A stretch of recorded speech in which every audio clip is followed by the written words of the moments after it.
In machine quilting circles, you hear the terms free motion and digital and pantograph bandied about. What do those terms mean? And if you're new to machine quilting, how would you know which one to choose or which one you want to start with or where you want to learn? I personally absolutely love free motion quilting. So I'm bringing to you, with no bias at all, my 17 reasons why I love free motion quilting. They're not in any particular order, very informal, but I have put a few of my top reasons at the beginning and I saved my best reason until the end. Before I start down the list of reasons, let me just define the terms a little bit so that you know what I'm talking about. When I say free motion quilting, that means that it is being done as though it were doodling or drawing. There is no pattern. So it could either be you're sitting at a sewing machine guiding the fabric, free motion, right? There's nothing pulling it or pushing it, it's you guiding it. Or it means you're at a long arm, and I'm sitting beside mine, her name is Stella, right now, and you would be hanging onto the handlebars and freely guiding that quilting. So that's what we call free motion. Digital quilting would be when you have a computer attached to your machine and belts that are controlling the machine and driving it, and you give the machine a digitally programmed, prescribed design for it to carry out. And pantographs, sometimes digital designs are synonymous with that, but really truly a pantograph means having a paper design and you stand at the back side of your machine and with a laser light follow that pattern. And on the front side of your machine, the needle is obviously doing the same motions, but you're not watching the needle, you're following the pattern. That is traditionally a pantograph. So with those very short definitions in place, what I love is the free motion. In case you are a beginner, this is not dependent on artistry. It really, really isn't. I don't think that I can sketch my way out of a paper sack. I really don't. I've never in my whole life thought of myself as an artist until I found a mechanized needle and thread as my medium. Really, free motion quilting is much more like handwriting than like drawing, in my opinion. And handwriting, or maybe even calligraphy, is something that can absolutely be learned by learning foundational shapes and getting consistent and repeatable movements, and off you go. And then your imagination is the limit. So when thought of that way, it feels more reachable and more doable, and that's been my experience when it comes to learning free motion quilting and learning new designs at any point. Okay, enough preamble. In no particular order, here are the top 17 reasons why I love free motion quilting. Number one, it is unique. And this comes back to being like handwriting. If you were to put your handwriting against someone else's handwriting, maybe even a close relative, your sister, your mother, your dad, they would still be different and unique. You're forming the same letters. You're all making S's and G's and J's, but they're unique. Free motion quilting is like that. You and I can learn the same design, but it will still look slightly different and slightly unique. And I love that about it. No two people's free motion quilting looks identically alike. Next, free motion quilting is fast. Now, my background comes into this. I began machine quilting and early on, very quickly, moved into doing it for hire. In other words, doing it for other people and getting paid for that process.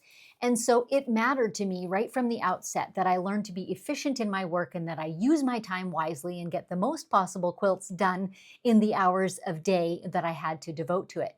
So I quickly learned that quilting free motion is the fastest way. The setup is the quickest. The ramp up into it, the readiness for it is tiny. And so it is the fastest way that I have found to complete a quilt. Throughout the process, even when there's things that you need to, challenges that you need to address or take care of, it still is the fastest way when you are quilting free motion, when you are entirely in charge of every single step and where every stitch is placed. So it's very, very fast. Free motion quilting is also economical. Think about the other types that I mentioned. Digital designs, those usually have been designed by someone else who has spent the time to digitize them, to neaten them up, to tidy them up, to create certain types of documents or coding, right, that carry out that process. and you have to buy them. They have to be reimbursed for their time in doing that.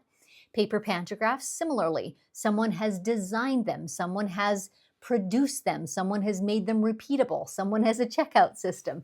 That all costs money. And so quilting free motion is absolutely economical. It comes out of your own head. You don't have to buy it from anybody. It's all yours. Another of my favorite reasons that I love free motion quilting is that it has built in, or what I call everyday practice.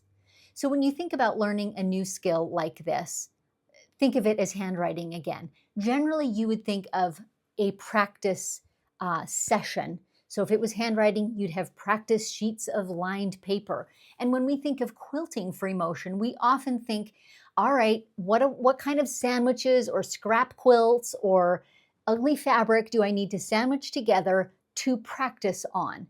But in my experience, all I need to do is basically figure out my thread path, and then I go onto actual quilts and start my practicing. So think of some of the simplest designs, which are usually loops in my mind, some type of loopy design. Instead of endlessly practicing that on a whiteboard or a piece of paper or a plexiglass audition board or anything like that, instead, go right to a quilt. And while you're working, be thinking about these shapes that you're forming. Be thinking about making lovely, round, plump circles. Don't just be whacking it out.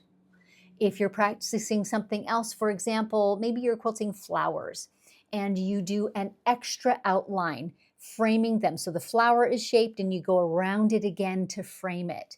We will often call that in quilting echo stitching. And that's something we use often, is trying to stitch another line a consistent distance away. So think of that flower. That is practice for echo stitching. And so when it comes to something a little more formal, like say an appliqued flower, and you want to stitch around it and then echo again, all your everyday practice of echoing shapes that you're quilting in a consistent spacing is going to come into play. So I find that I can build my practice sessions right into my everyday quilting, eliminating the need for having practice sessions. And just my everyday quilting is always advancing my ability to control my machine and do beautiful quilting. So everyday practice. Another huge advantage is that inspiration is absolutely everywhere. There are some of the obvious ones, purchasing books by other quilters with design ideas and with step-by-step instructions for how to quilt them. That's a great place to start. But in fact, inspiration can come from all kinds of places. Some of my favorites are hotel carpets. They often have the most interesting lines in them, and I have several designs that I can directly attribute to having seen them on a hotel carpet. I've seen them in street grates. I've seen them in flooring. I've seen them in the fabric on the seats of a diner, the booths that you slide into. One of my designs that I call filaments came directly from a paper napkin. I've got a photo of that paper napkin because that just struck me as, that's a cool design. I can make that something that I can quilt with just a few little modifications. So inspiration and ideas are absolutely everywhere. Your imagination can take you anywhere with those ideas. Another thing I love about free motion quilting is that I can edit it on the fly. So often designs that I first begin quilting from an idea will over time evolve a little bit. I'll see ways that I could improve them and make them better. And I can do that literally as I'm working on a quilt. I'm thinking of a particular design I do often that I call hibiscus, and it's a flower. And when I first did it years ago, the petals were longer and a little more unwieldy. And over time, I began to see if I shortened those way up, it got easier to nest the flowers together and just was a more pleasing look. And I literally just changed and edited that design while I was quilting it. And over some quilts, those petals got successively shorter and plumper until I was more happy with that design. But there was no need to go and redraw it, redigitize it, re-upload it, or anything like that. I literally could just edit my design on the fly while I was quilting it. I love that I can personalize free motion quilting whenever I want to.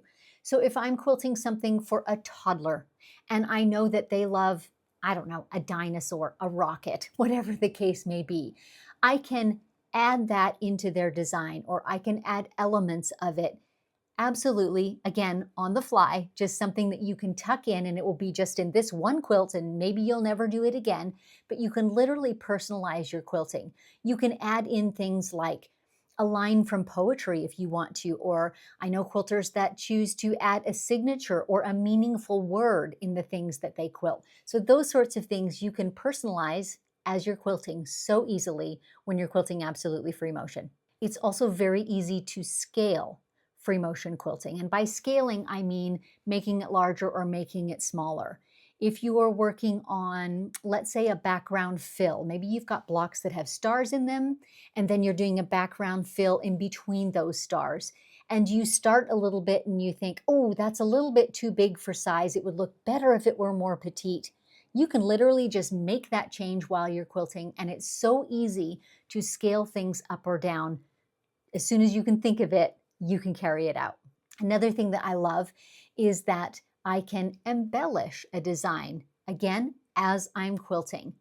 Think of the hibiscus that I mentioned earlier, which is one of the designs that I teach in my free motion quilting masterclass. But it's this flower with kind of molar-shaped petals. And one of the evolutions of that design, I realized that I liked it better if there was a secondary echo of that petal. It made the flower a little more substantial, maybe even a little bit more formal, and just added, I felt like, an extra polish to that flower. So that embellishment was quite easy to just think of and add. Conversely, I might decide that for this particular quilt, for this application, I want to simplify a design.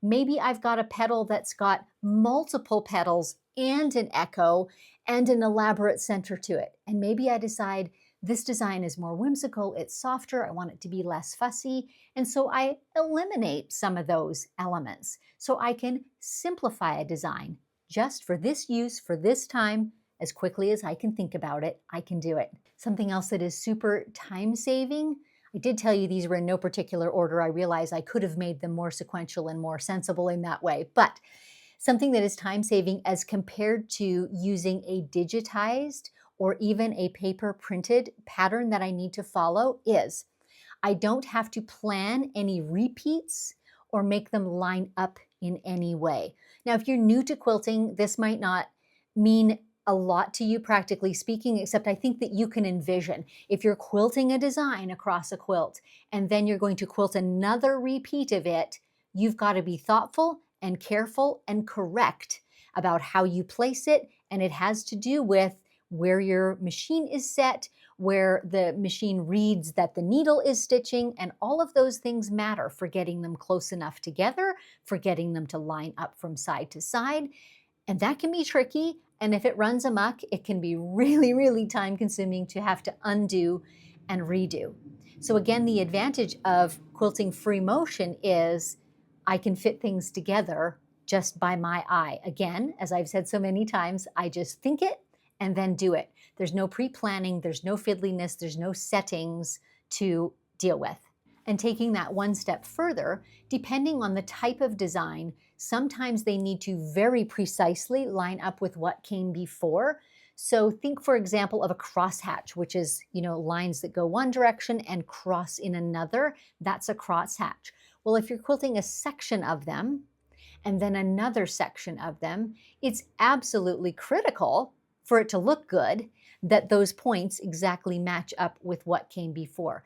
That can be extremely difficult if you're doing it with some type of digitized design, because you're also dealing with fabric that has some give and some flexibility to it. So your one pattern might be exactly 65 inches wide, and then your quilt shifts just a smidge, and all of a sudden those points don't line up, and now you've got a problem. So again, if I'm quilting free motion, I can match that up as I go. I can see it in front of me and I can deal with whatever I need to make those points line up precisely with each other. Quilting free motion does give you incredible control at every moment over every decision.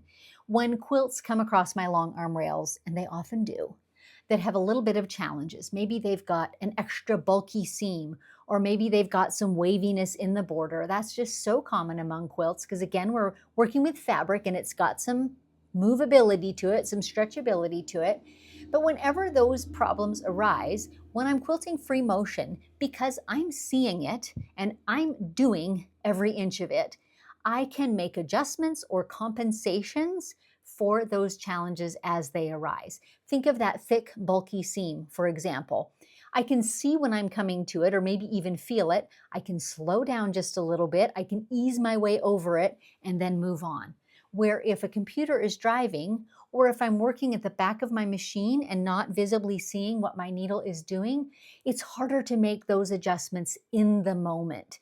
So I love that free motion quilting gives me absolute control at every moment, and I can deal with any issues. I haven't even mentioned wrinkles and puckers, but they happen sometimes too.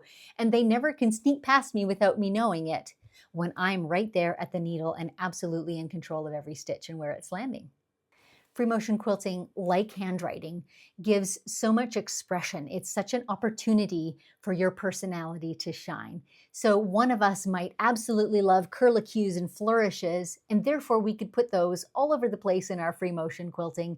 Others may prefer more spare lines, more mid-century modern sort of looking. And so quilting free motion, again, gives you that ability to express your personality just like you would express it in your handwriting. You can express it in the same way in your quilting.